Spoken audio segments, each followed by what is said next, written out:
আসসালামু আলাইকুম, কেমন আছেন সবাই? নিশ্চয়ই অনেক ভালো। আজকে একটি নতুন ভিডিও নিয়ে আসছি স্যামসাং টপ লোড ওয়াশিং মেশিনের। তো আমরা কাস্টমার প্লেসে যখন যাই, গিয়ে দেখি পিসিবিটার পাওয়ার অন হওয়ার পরে মেশিনটা কাজ করতেছে না, টোটালি হ্যাং হয়ে যাচ্ছে। তো আমরা যখন কাস্টমার প্লেসে যাই, যে কোনো টেকনিশিয়ান বা ইঞ্জিনিয়ার ভাইয়েরা যাওয়ার পরে দেখা গেছে যে আমরা একটি প্রবলেম দেখার পরে যখন পার্ট নিয়ে যাই, দেখা গেছে আরেকটা প্রবলেম হয়।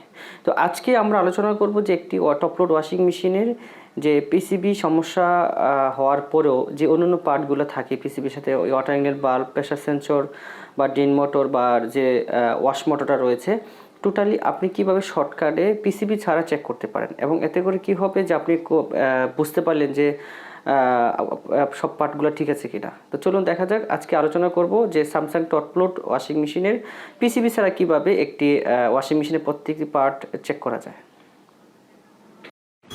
তো আজকে যে মেশিনটা নিয়ে আমরা আলোচনা করব, আপনারা দেখতে পাচ্ছেন active wash oval technology 3.5 KG. তো এই মেশিনটা যখন কাস্টমারের পাশে আমরা যাই, গিয়ে দেখি পাওয়ারটা অন হচ্ছে। অন করে যখন আমি ওয়াটার লেভেল সেট করে স্টার্ট দেব, তখন মেশিনটা আর স্টার্ট হচ্ছে না। স্টার্ট বাটন মানে কাজ করতেছে, কিন্তু স্টার্ট হচ্ছে না, টোটালি হ্যাং হয়ে যাচ্ছে। তো পরে আমি আরও কয়েক ধাপে চেষ্টা করি বিভিন্নভাবে, কিন্তু মেশিনটা স্টার্ট করতে পারেনি। তো এখন এই মেশিনটা আমি ব্যাকসাইডটা খুলে দেখব। অনেক সময় বিভিন্ন কিপিটে চাপ খেয়ে থাকলে প্রবলেম হয়, বা বিভিন্ন ওয়্যার কাটা থাকলেও সমস্যাটা হয়। তো আমরা এখন পিছনের ব্যাকসাইডটা খুলব, খুলে দেখব কি সমস্যা। তো আমরা ব্যাকসাইডটা খুলেছি, আপনারা দেখতে পাচ্ছেন মেশিনটার অবস্থা খুবই খারাপ। তেলাপোকা ঢুকে তেলাপোকার বীজটা দেখতে পাচ্ছেন, যে যার কারণে অনেকটাই মেশিনটার অবস্থা অনেকটাই খারাপ।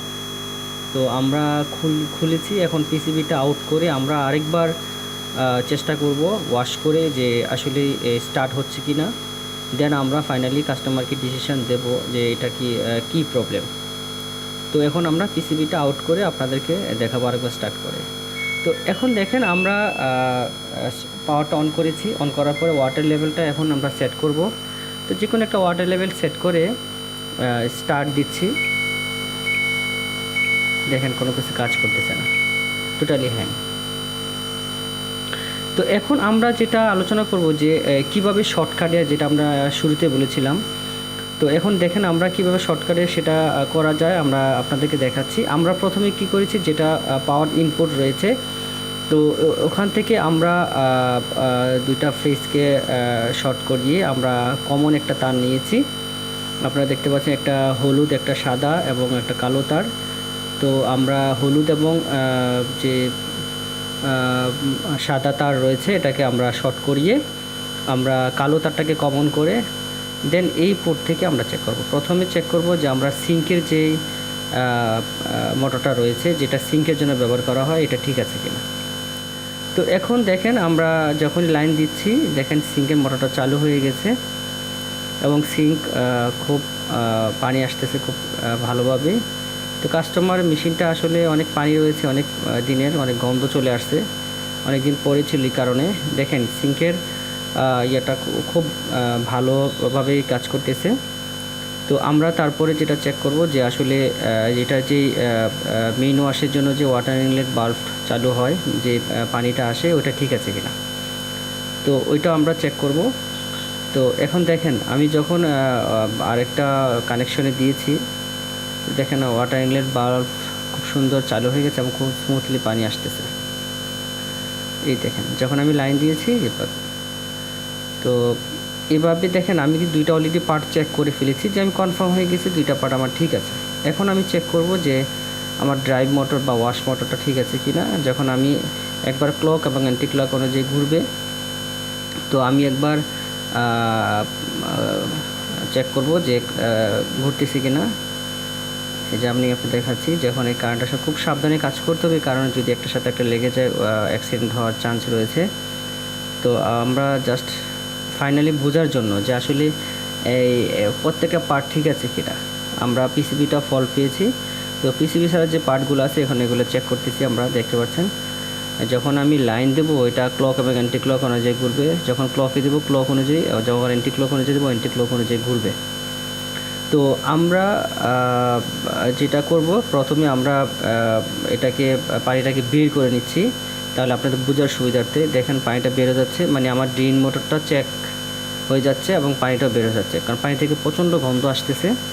তো পানিটা বের করার পরে আপনাদেরকে দেখাবো যে আসলে দেখতে সুবিধা হবে যে ড্রাইভ মোটরটা ঠিকঠাক মতো ঘুরতেছে কিনা। তো আমরা এখন পানিটাকে প্রায় শেষের দিকে দেখতে পাচ্ছেন অনেকটা পানি ছিল। তো এই পানিটা আমরা বের করে আপনাদেরকে দেখাবো যে আসলে ড্রাইভ মোটরটা ঘুরতেছে কিনা।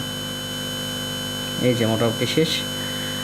তো আমরা দেখাবো। তো বলে নিচ্ছি যে আসলে প্রত্যেকটা কোম্পানি যদি চেক করেন তাহলে কাস্টমার প্লেসে দেখা গেছে আপনি সঠিকভাবে সিদ্ধ দিতে পারলেন যে সব পার্ট ঠিক আছে কিনা, অথবা আপনাকে আবার দেখা গেছে কাস্টমারকে আবার বলতে হবে যে আমার এটা লাগবে এটা লাগবে, এতে কাস্টমার বিরক্তি ফিল করবে। আপনাকে জাস্ট 100% ভাবে নিশ্চিত হয়েই আপনাকে কাস্টমারকে এস্টিমেট দেওয়াটাই ভালো।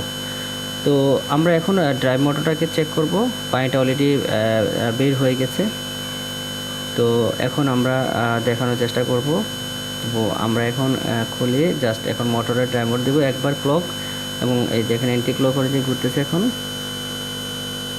আবার যখন এটাকে খুলে আমি জাস্ট আরেকটা তারে দেবো মোটর টাইপের ক্লক করে যেগুলো। তো দেখেন এইভাবেই কিন্তু প্রত্যেকটা পার্ট আমরা অলরেডি চেক করে ফেলেছি। আপনারা দেখতে পাচ্ছেন ওয়াটার ইনলেট বাল্ব থেকে শুরু করে ওয়াশ মোটর এবং ড্রেন মোটর সবগুলো চেক করে ফেলেছি।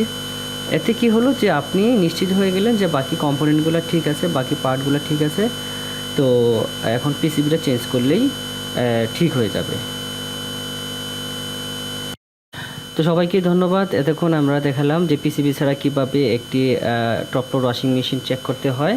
এতে করে আপনি নিশ্চিতভাবে ফিল্ড লেভেলে কাজ করতে পারবেন। যদি ভিডিওটি শুরু থেকে শেষ অবধি ভালো লাগে থাকে অবশ্যই একটি লাইক কমেন্টস দিয়ে জানাবেন কেমন হলো, আর অবশ্যই চ্যানেলটিকে সাবস্ক্রাইব করে রাখবেন, পাশে থাকা বেল আইকনটি প্রেস করে রাখবেন যেন সবার আগে আপনি আপডেট ভিডিওগুলো পেয়ে যান। তো সবাই ভালো থাকবেন, সুস্থ থাকবেন। আবারও আপনাদের শুভকামনা জানিয়ে আজকের মতো এখানে শেষ করছি। সবাইকে ধন্যবাদ। আসসালামু আলাইকুম ওয়া রাহমাতুল্লাহি ওয়া বারাকাতুহু।